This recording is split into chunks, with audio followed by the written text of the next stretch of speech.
안녕하세요. 오늘은 요즘 젊은 세대의 연애와 결혼에 대해 이야기해보겠습니다. 사랑과 결혼은 누구나 한 번쯤 생각하는 주제이지만 예전처럼 단순하지 않죠. 연애는 시작하기 쉬워졌지만 오래 이어가기 어렵고 결혼은 점점 멀게 느껴집니다. 왜 이런 변화가 생겼는지 차근차근 살펴보겠습니다.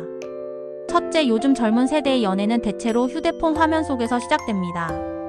소개팅 앱, SNS, DM 마음만 먹으면 하루에도 수십 명의 이성을 만날 수 있는 세상이죠. 처음에는 참 쉽고 가벼워 보여요. 하지만 시작이 쉬운 만큼 끝도 너무 빨라졌습니다. 연락이 뜸해지거나 답장이 오지 않거나 갑자기 연락이 끊기는 경우도 흔하죠. 이유는 간단합니다. 선택지가 너무 많기 때문이에요. 오늘 대화가 지루하면 내일 다른 사람을 찾으면 된다고 생각합니다. 그래서 진득하게 상대방을 이해하고 부족한 부분을 맞춰가는 과정이 점점 줄어듭니다. 또 요즘 연애에는 이름 붙이기 회피라는 특징도 있어요. 우리 무슨 사이야?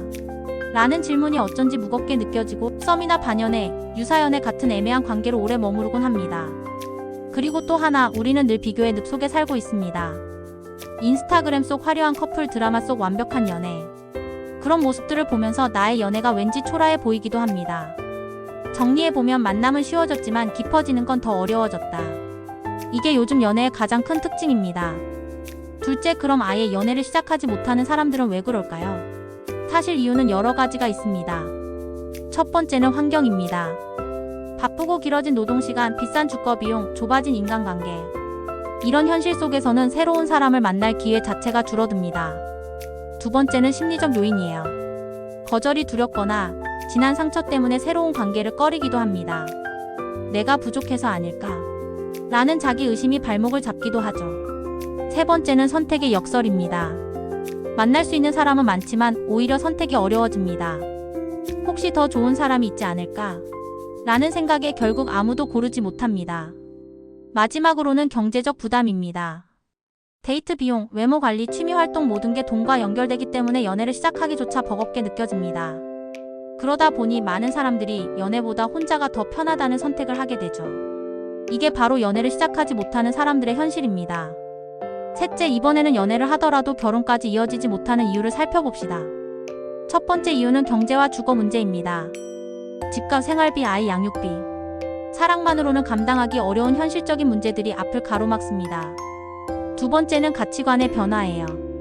예전에는 결혼이 인생의 필수 단계처럼 여겨졌습니다. 하지만 지금은 결혼은 선택일 뿐이고 혼자가 더 자유롭다는 인식이 강해졌습니다. 세 번째는 리스크 회피입니다. 혹시라도 이혼하게 되면, 내 커리어가 중단되면, 이런 걱정들이 결혼 결심을 뒤로 미루게 만듭니다. 그리고 네 번째는 장기 연애의 함정이에요. 사랑은 충분한데 결혼은 계속 뒤로 미루다 보면 어느 순간 마음이 식어버리기도 합니다. 서로 타이밍을 놓치는 거죠. 마지막으로 요즘 결혼은 하나의 대형 프로젝트처럼 느껴집니다. 예식 준비, 집 마련, 재무 계획, 이런 복잡한 과정 자체가 결혼을 더 어렵게 만드는 요소입니다. 넷째, 이제 조금 더 깊은 얘기를 해볼까요? 사실 역사적으로도 언제나 일정 비율의 사람들은 결혼을 하지 못했습니다. 중세 유럽에서는 장남만 땅을 물려받고 차남은 군인이나 성직자가 되었죠. 동양 사회에서도 가문 중심의 혼인 제도로 결혼 기회가 제한된 경우가 많았습니다. 즉, 연애와 결혼은 늘 사회 구조와 계급에 따라 걸러져 왔던 것입니다. 현대에는 그 모습이 조금 다르게 나타납니다. 여성들의 학력과 경제적 지위가 올라가면서 자연스럽게 자신과 비슷하거나 더 능력 있는 남성을 원하게 됩니다. 그런데 능력 있는 남성은 수가 제한적이니 매칭이 어려워지는 겁니다. 또 미디어가 만들어낸 환상도 한몫합니다. 드라마 속 완벽한 남자, 영화 속 이상적인 사랑. 그런 이미지를 계속 보다 보니 현실의 상대가 눈에 차지 않는 거죠. 그리고 부모 세대의 조언도 문제입니다. 좀 더 안정되면 결혼해라라는 말은 지금 세상에서는 독이 될 수 있습니다. 안정을 기다리다 보면 결혼 적기를 놓치기 쉽거든요. 결국 이런 모든 것들이 합쳐져서 30% 정도는 애초에 연애나 결혼이 구조적으로 어려운 상황이 되는 겁니다. 하지만 많은 사람들은 이것을 자기 탓으로만 돌립니다. 내가 매력이 없어서 그런가 하면서 말이죠. 사실은 개인의 잘못이 아니라 이미 사회 구조가 그렇게 만들어 놓은 현실이라는 점을 기억해야 합니다. 다섯째, 마지막으로 여성분들은 결혼 정년기보다 최소 3년은 더 일찍 준비하시는 게 좋습니다. 왜냐하면 시간이 갈수록 조건 좋은 남성의 수는 줄어들고 격차는 커지기 때문입니다. 또 돈과 안정이 중요하지만 그것을 겉으로 드러내면 관계가 어긋날 수 있습니다.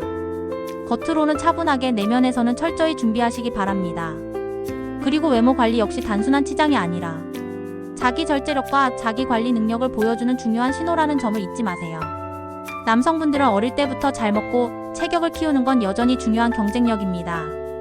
하지만 더 중요한 건 시대 변화에 맞춰 살아남을 수 있는 능력을 기르는 것입니다. 경제, 금융, AI 시대 기술 이런 분야에 대한 공부는 선택이 아니라 필수입니다. 그리고 꾸준히 운동하며 몸을 관리하세요.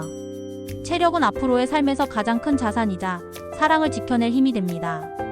여러분, 연애와 결혼은 더 이상 단순한 로맨스의 문제가 아닙니다.